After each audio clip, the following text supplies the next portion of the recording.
Hey, welcome back. Another episode of RC Crawler Talk. Now, I know it's been a while. I actually had some footage or content that I recorded prior to Christmas. But with the holidays and my work schedule, I've actually got some things done and a little bit accomplished since then, so I just decided to redo it. So, well, what you're looking at, I got the body sent off to the body guy. Had him bob the rear of it. Got the drop bed in. I actually got holes drilled in the hood and finished clearancing the bed for the shock hoops to go through. So now the body's sitting about where I want it. You can see those stock skid there, or stock sliders to the skid and the rocker panel. The body's sitting nice and level, and I'll be able to get a little bit of ground clearance when I make these sliders. Aren't going to stay. I'm going to make some tube sliders, or maybe I'll 3D print something just to hold electronics. Made some decisions, so I was playing around with different ways to get my fender flare coverage. I picked up these from RC Addict, little rubber guys, and I wasn't sure if I was going to use them. Then I had some narrower hubs to get my half tread tire coverage from the body. Thought about using a wiper blade, so I bought a wiper blade and kind of mocked it up, and I actually tried rolling some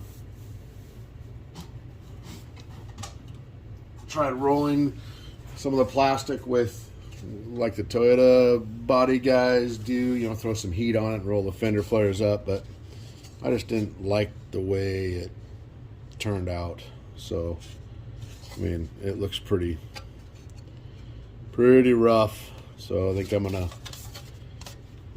not attempt that on this body, because if I ruin the body, then you got to start all over the body work, and this project's taken long enough as it is. So good thing to have some extra pieces laying around to kind of practice on and decide what to do, what not to do.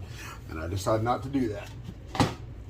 So with this setup, I'm still gonna run I got the 185 hubs all the way around now, so got those sucked in, the hubs on the wheels. And then I still have a little brake disc rotor in there. It's scale points, adds just a little bit of width to it. But right now, outside of tire, in the back, I'm just over 9 inches wide, so that should be pretty good. In the front, it's like 9 1/4, simply because of the toe out, how I have the steering set up. You want the toe out, just get a little better steering. And yeah, so got the body position where I want it. So let's see what is next. So I got some cleanup to do on the body. I gotta fill in the big heavy gaps right there in the front of the shock towers. I got a little bit of cleanup on the bed sides to do. I want to make fender wells. It just kind of looks funny without it. I got couple of extra. These are the factory holes that come with the body. Obviously I didn't use them, just simply because of where everything's located. So we're not going to use those. So the next step for me in this truck is going to be, well, let me backtrack. So the fender flares, we're going to end up using these. So that's why I kind of went with kept the spacers in there. I think this will be fine. I'm actually contemplating switching over to the new Vanquish Phoenix portal axles. I think they call them the F10s. So if I do that, I don't know if they're any wider than these, more than likely not. But just in case, this gives me a little bit more than half the tire coverage, so I could play with the width later down the road. Yeah. So the electronics. So originally I bought the Holmes Hobbies SHV 650. but they had a little a problem with the glitching, and what I was told, it was the RX bypass adapter. They had a little bit lower grade quality in the pins, and it was causing some radio interference, so that servo would just glitch back and forth pretty bad. You guys probably seen it all over the internet. They come up with a fix for it once I sent it back, but then I just decided they did great customer service. They exchanged it, no problem, gave me a refund of the difference. But I got their SHV 800. It's also 4S, it's also direct power, it's also waterproof. Now this guy has a at 15 volts, the speed is 0.10 s, so 10 seconds. The torque at 15 volts is 1290 ounce inches. Now this is going to be direct power off of 4S, so it's going to be more than plenty. It's going to be a beast. If it's too much, if it's not enough, you know, I got other servos and other rigs I can swap around. But for now we're gonna throw that in there. I also got electronic wise is the Holmes Hobby BR Mini ESC. This is also 4S capable. Comes with, I bought the ready to run, so it has all the wires. So I'm gonna end up shortening up the wires once I find a placement for it. And I've got the Polar 400 13 turn double X. And double X refers to the windings inside. So I'll show you a comparison with the size of this motor versus the a regular standard 540 can. We'll do that right now. All right, there they are, side by side. So this is a Holmes Hobby Crawlmaster Expert 13 turn and the Polar 400. So one reason why I want to go to the 400 is look at the size difference. This is your typical standard 540 brushed can motor. So the Polar 400 is actually shorter. Let's see if we can't get them. There we go. Considerably shorter and considerably smaller diameter. But we already have a problem. So if you look at the grind flats on this guy, see that pinion flat that's ground into that shaft? It goes all the way back. Versus the 400, they only ground it back to there. So now I'm going to have to take my die grinder and grind it back further. And the reason for that is the pinion gear. So right where the flat is on this motor, the spur gear sits right at that point, not allowing me to tighten that set screw on the flat. It'll actually go back onto the round part. You don't want that. You'll make sure that set screw goes onto that flat. That way it's going to keep your pinion from spinning. So I'm not sure why they didn't go all the way back, but what I'll end up doing is I'll pack some grease on that shaft up to that bearing, and then I'll grind it further back. You want to put grease on there, that way you don't get metal bearings and metal shavings and metal dust in that bearing there. So you put the grease on, then you can wipe the grease out when you're all done. Alright, we'll get that done and get it installed.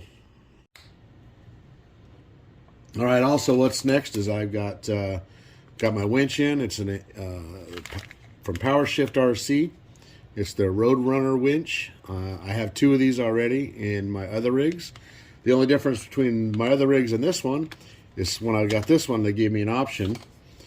So the winch controller is actually inside the winch. So no more extra piece hanging out except for this little guy. This is also for this adapter will make this 4S capable. So I can plug my 4S battery into the truck, and the 4S voltage will go through this and drop. I'm assuming this drops it down voltage wise to what the servo winch itself can handle. My C3 rig, I'm running 4S in, I actually ran a BEC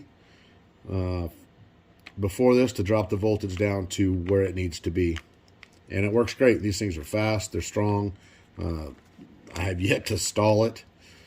Yeah, my CT runs direct power 3S, so that works too. All right, so it's coming along. It's slow progress, but it's getting there. You know, the body work, like I said, I gotta finish filling in a little bit of holes, do some sanding, a little bit of gap on the back. I'm gonna take care of that. Maybe I can start mocking up an interior. Try to play with that styrene again. So if you guys want to see a step-by-step of the styrene work, I don't know if that's something you'd be all interested in. Let me know in the comments, and maybe I can get around to doing some video of actually doing work instead of just talking about the work I need to get done. Let me know either way, and I'll see if I can make that happen. But yeah, it's coming along. It's close. Yeah, not close enough, but we will get there a little bit at a time. Now, if you notice, I got some trimming on the front. The current Sorrca Class 1 rules say, you know, you may trim in front of the wheel wells up to the bottom of the grill. Now, you know, I'm going to relocate my grill up to get me a little more clearance here. And technically, by the rules, this is probably not Sorrca legal. This truck isn't going into a nationals event anytime soon. So if you want to do this, talk to your local guys that you run with, set it before, make sure that they're cool with that. But I'm hoping that the 2023 Sorrca rules, provided I still have this truck around, I'm sure I will, they'll kind of get rid of that gray area, you know, get this thing nice and low. So just barely kisses it, and I think it'll be fine. So I'm going to put these big old flares on them, get them glued on. Let's see how she looks. All right, guys, this one's a quick video, just kind of a quick update. Next update, hopefully I'll have a running video. It probably won't be full interior and all the body work done, but I'd like to at least get all the electronics mounted in it and kind of take it for a little test spin out back. And hopefully I won't damage the body too bad before it goes to paint. All right, well, hey, thanks for watching, and we'll see you next time. Hopefully I'll get one out sooner than later.